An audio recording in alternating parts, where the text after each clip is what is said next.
Informativo NTR con Alberto García Sarubí.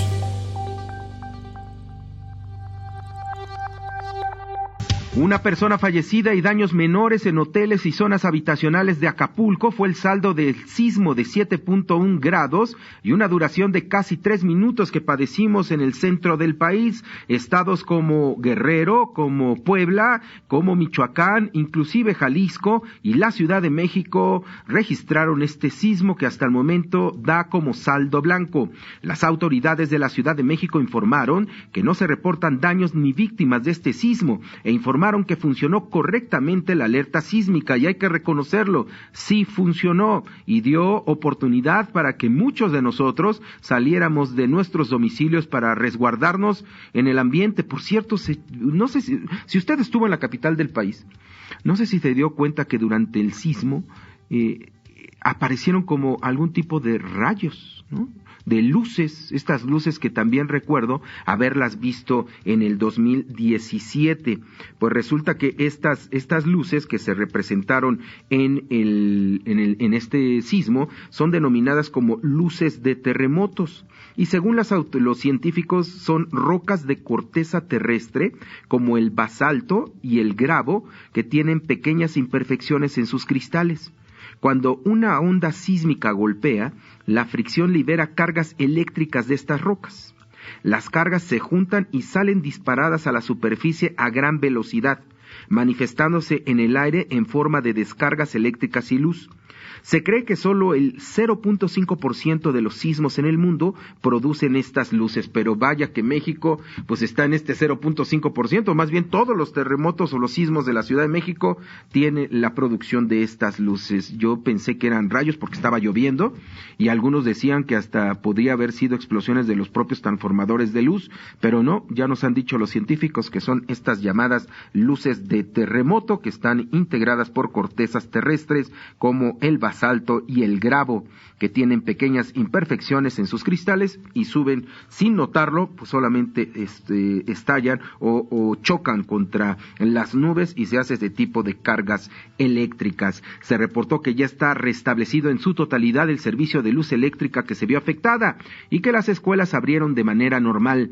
La jefa de gobierno Claudia Sheinbaum informó que se hizo ya una revisión al metro, a puentes elevados y a las escuelas y todo está en orden. Sí, hasta ahora no hay ningún reporte que tenga que ver con algún riesgo, pero como parte del protocolo, cuando hay un sismo de esta magnitud, se hacen las revisiones que tienen que hacerse a partir de la Secretaría de Obras y del Instituto de Seguridad de las Construcciones.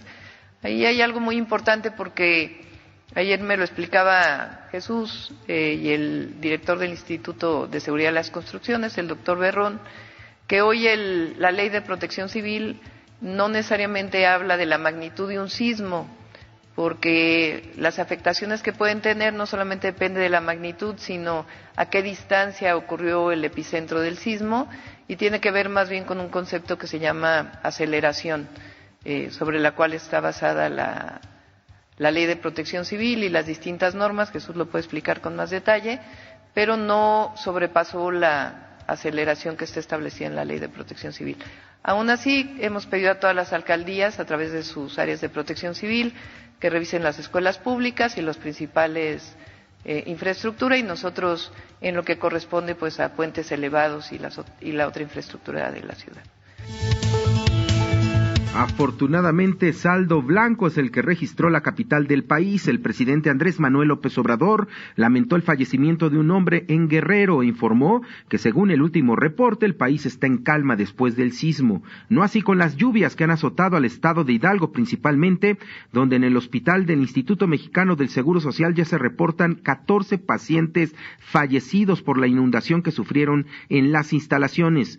López Obrador afirmó que ya se está en coordinación con las autoridades locales y afirmó que tanto por el sismo como las inundaciones, los mexicanos saldremos de estas circunstancias porque nunca perdemos el derecho a la esperanza.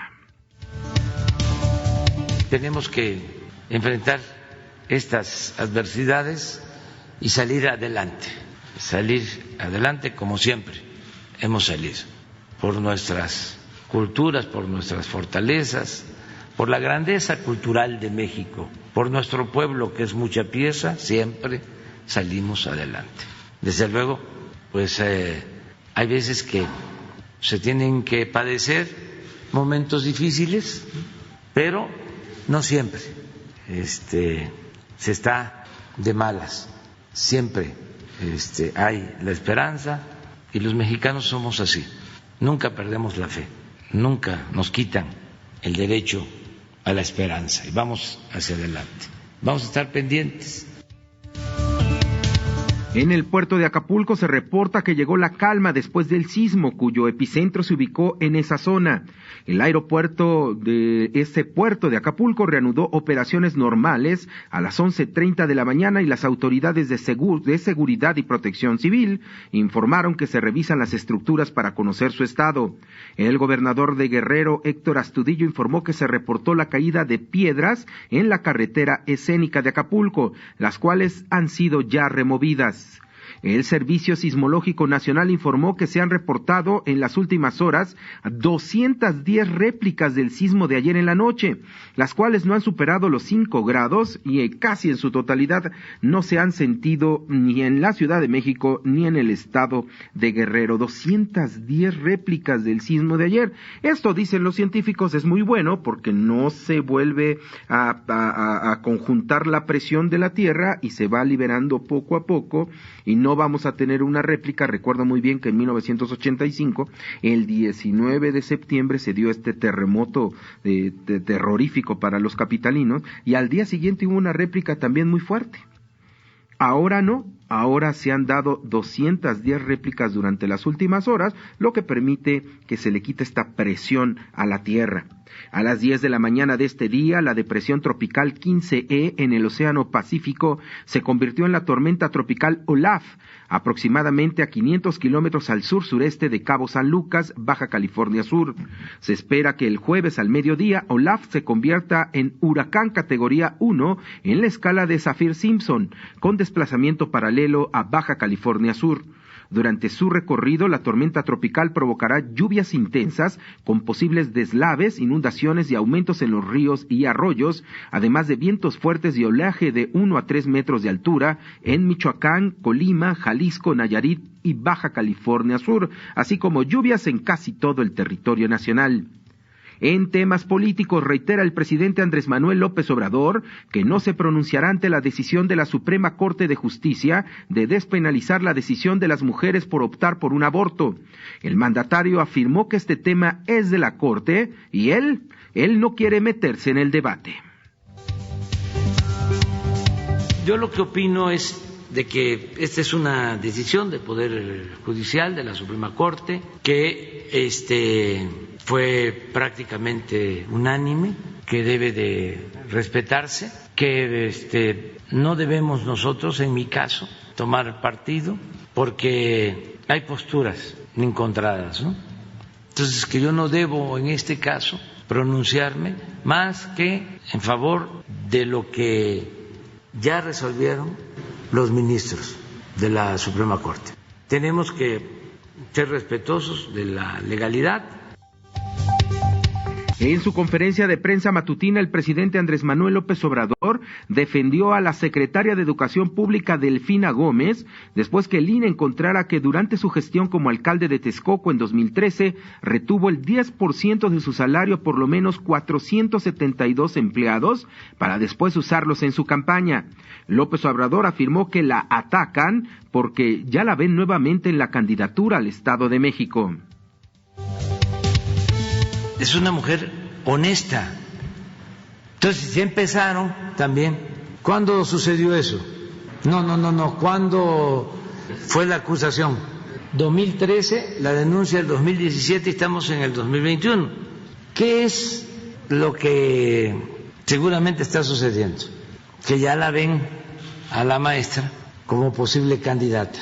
Porque en el 2023 vienen elecciones en el Estado de México. Siempre digo, no hay texto sin contexto. La defensa, todo es político, y la investigación Bien, gracias. No hay nada sobre esta investigación. Y sí, ¿usted duda que Delfina Gómez vaya a ser la candidata de Morena al Estado de México en el 2023? ¿Alguien duda que esta señora va a repetir en la candidatura de Morena? Por supuesto que no.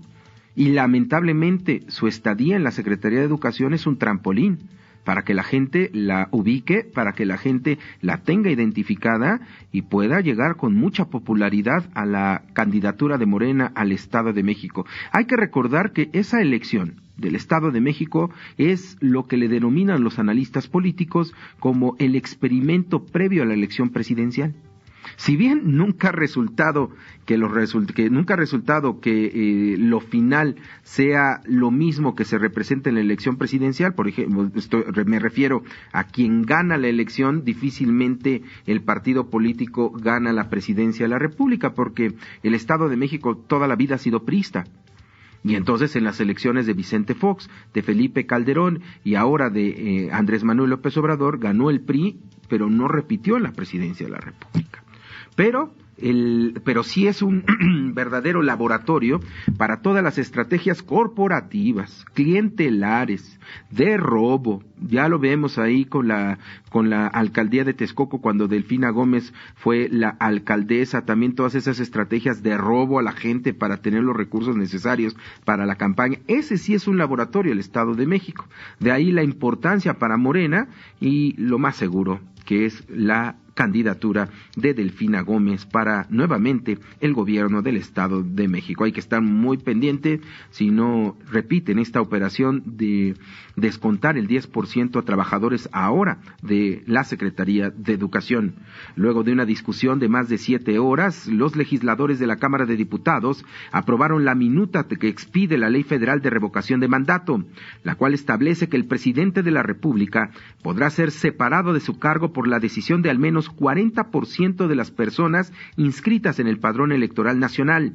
Con 290 votos a favor, 195 en contra y 0 abstenciones, la ley pasará al Ejecutivo Federal para sus efectos constitucionales. En esta se establece las directrices para dar pie a un proceso democrático para valorar el desempeño del titular ejecutivo, especialmente en lo relacionado con la pérdida de confianza. Esta tarea estará a cargo del Instituto Nacional Electoral, quien deberá organizar, desarrollar y contabilizar la votación de este proceso de participación ciudadana. El Servicio de Administración Tributaria irá por una recaudación histórica el próximo año. De acuerdo con una versión filtrada de la Iniciativa de Ley de Ingresos de la Federación 2022, el fisco recaudará 3.944.520 millones de pesos el siguiente año.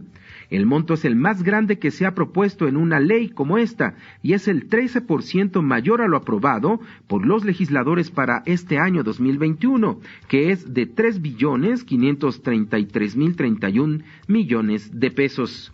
Y el paquete económico 2022 será entregado hoy a la 1:00 ya debería de estar siendo entregado a la Cámara de Diputados, también al Senado. Será uno inercial, como dicen los analistas, que no presentará grandes sorpresas y continúa la línea de austeridad dictada por el gobierno federal. En el caso del gasto se espera que se le siga dando prioridad. ¿A qué cree usted? A los programas insignia de la Cuarta Transformación, como son el Tren Maya, el Aeropuerto de Santa Lucía y la Pensión del Bienestar para adultos mayores, así también como la beca para estos jóvenes que no estudian y tampoco trabajan. El titular de la Secretaría de Turismo Federal, Miguel Torruco Márquez, adelantó que la mudanza a Chetumal de la dependencia a su cargo no solo sigue en pie, sino que muy probablemente se concrete en el 2022. Estamos a la espera de asignación de recursos, alrededor de 35 millones de pesos, que es lo que costará la remodelación de la mega escultura de la Bahía de Chetumal, sede que albergará esta dependencia, así lo adelantó el secretario del Turismo. En la última jornada, la Secretaría de Salud reportó que en el país se agregaron 15.784 nuevos contagios de la COVID-19, 1.071 nuevas muertes a causa de la enfermedad, con lo que en el acumulado a nivel nacional existen 3.449.295 casos confirmados acumulados, así como 264.541 defunciones desde el inicio de la pandemia. Estados Unidos podría obtener el 37% de su electricidad de la energía solar para el 2035 y un 44% en 2050 si impulsa su ambiciosa agenda para reducir la dependencia de los combustibles fósiles. Así lo dio a conocer este día el Departamento de Energía al informar sobre una política muy ambiciosa para ir hacia las energías verdes. No obstante, en México seguimos pensando en las energías fósiles. La gasolina y el carbón son dos de los elementos más importantes de la política energética de México. El director de la Organización Mundial de la Salud pidió a los países ricos con grandes suministros de vacunas contra la COVID-19 que se abstengan de ofrecer recursos hasta fin de año, insistiendo en un llamado que en gran medida ha caído en oídos sordos. Estados Unidos ya anuncia para septiembre una tercera dosis, por ejemplo, de sus vacunas Pfizer. Lo ha hecho hasta Chile. China, Japón, hablan ya de una tercera dosis cuando más de la mitad del mundo no tiene siquiera la posibilidad de dialogar, ya ni siquiera de tener las dosis, de dialogar con las farmacéuticas. Hoy el director de la Organización Mundial de la Salud pide a países como los Estados Unidos y la Unión Europea que detengan la aplicación de la tercera dosis. Informativo NTR con Alberto García Sarubí.